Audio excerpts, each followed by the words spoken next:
I don't know if you guys have seen the videos of different HBCU students going to like the president of the camp, like the campus leaders, telling them that certain people shouldn't be allowed to speak at their ceremonies, at their graduations because of their political stances. But not only that, the NAACP is saying that Black athletes that go to Southern colleges and Southern universities should not participate in their sports and should go on a boycott in participating and funding the athletic program. What do you guys think about that? Because as a Southern athlete myself, I can tell you that it got very political at a point, and it's really hard, especially in Southern states where they're predominantly one side than the other, to be proud in playing and representing a specific state or a specific region. Yeah, I mean, because I feel like their main thing is are Black athletes carrying conferences that don't protect them politically. Okay, cool. And also, like, their statement is if these universities profit heavily from Black athletes, they shouldn't stay silent while Black political power is being weakened. So I definitely can understand where they're coming from. But then I feel like that kind of goes into the point of when people are saying that Black athletes should take their talents to HBCUs. I don't necessarily always agree with that because if we're being real, yes, I understand how great HBCUs are, but there's not much funding for these athletes who maybe don't have the money, need certain resources, like they're not getting what they need how the PWIs give it. But I see like both sides of it because then you're going to these schools that don't respect you, don't support you, don't hear you, don't see you. So it definitely is a sticky situation, and I could see why the NAACP thinks that, but I feel like it makes it hard for people to actually do that. And not only that though, but athletes being able to compete. I'm gonna be on the other side of that because these big top high recruiting athletes who are in high demand playing at these HBCUs bring them so much more funding and so much more publicity. For example, when Deion Sanders was at Jackson State, every game was packed to the brim. Like I remember the what is it? The Boombox Classic. Oh Lord, like, it was so lit. Like everyone was there. We made funding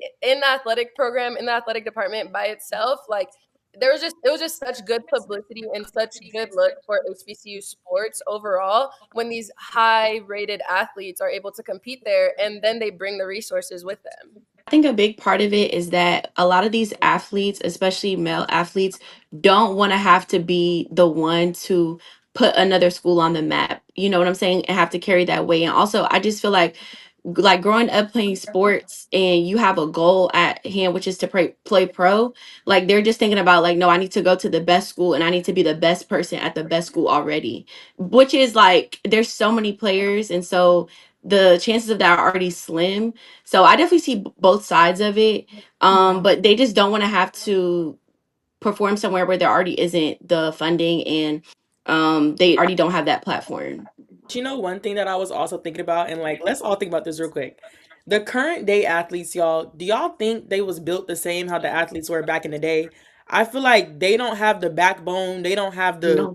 the willpower to really sit out. Like I feel like athletes like Muhammad Ali, who else, like actually doing things and making a Hmm. difference. I would also like to commend the outstanding athletes who have the courage and the kind of determination to make it clear that they will not participate in the 1968 Olympics. What they are giving up is limited in terms of standing up for manhood. And I feel like our athletes now, they Colin like the Kaepernick. perks of the athlete life. They like the money. They're not going to boycott nothing that brings them any kind of success and all that. What do Hmm. you think? Exactly. I That's agree. that's Like, basically like the Colin Kaepernick situation when the whole Black Lives Matter movement was coming along. Mhm. In the beginning, he was one of the few athletes.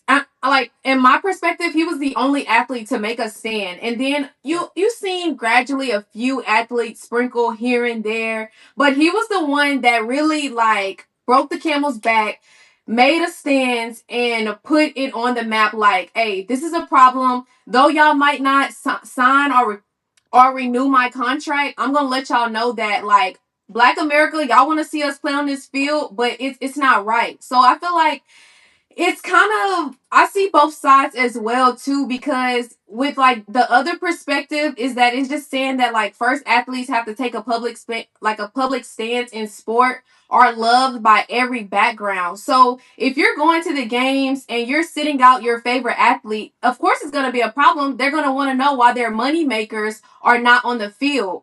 But then at the same time, you have to look at it from the NIL's perspective too, because then these athletes are not getting paid. And if they're not getting paid, they're not getting playing time. And that affects them when it comes to all the drafts that like take place too. So it's kind of Yeah, hard to look at it. I think it's that a also tough one. brings up like understanding the difference between male and female sports, especially when it comes to being able to use your voice and stand up for Yeah. what you think is right.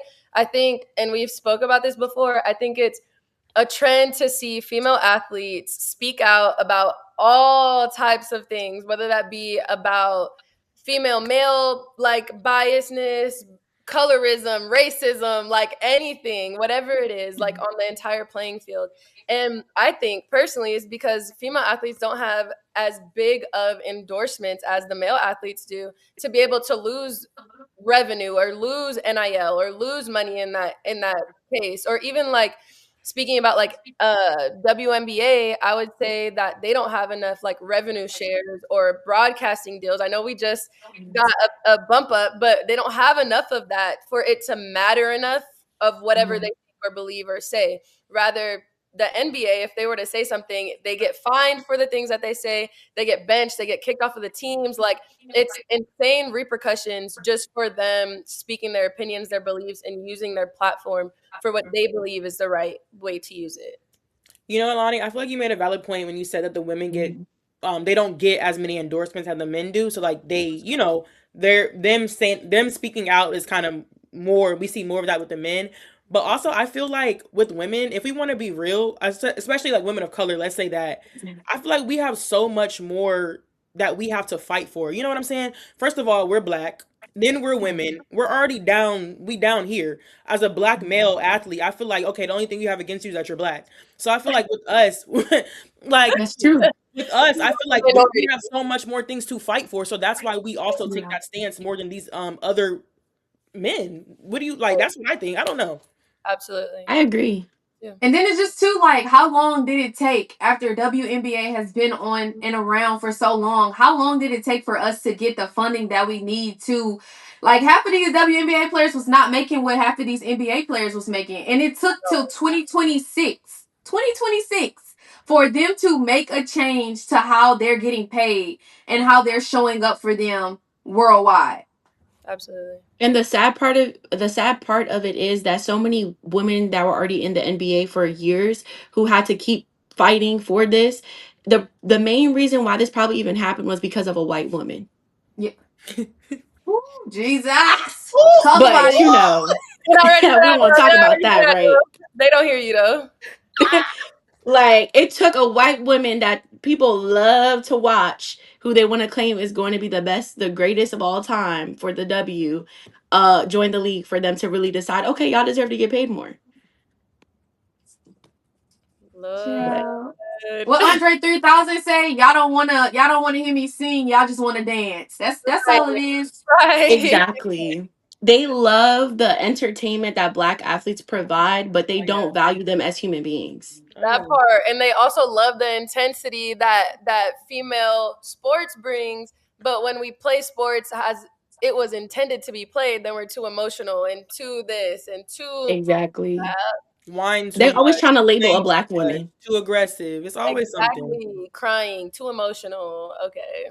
Are they on their period? Oh, that Right. makes me so I mad. might be Like, now. What? I might Now be. what? Like, and you bought a ticket, so that's all right.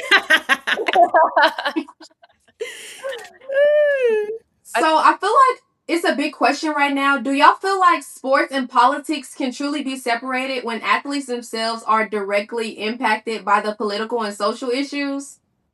No, and No. unfortunately, I don't think it ever will.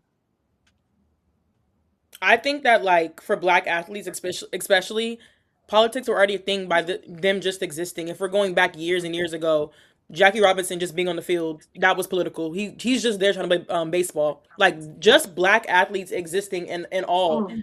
it's political already. So no, I don't think you could separate it because it's going to be there no matter what. Even us just being women playing sports, like just Oh existing as yeah. a woman it's political. So no, I don't think so.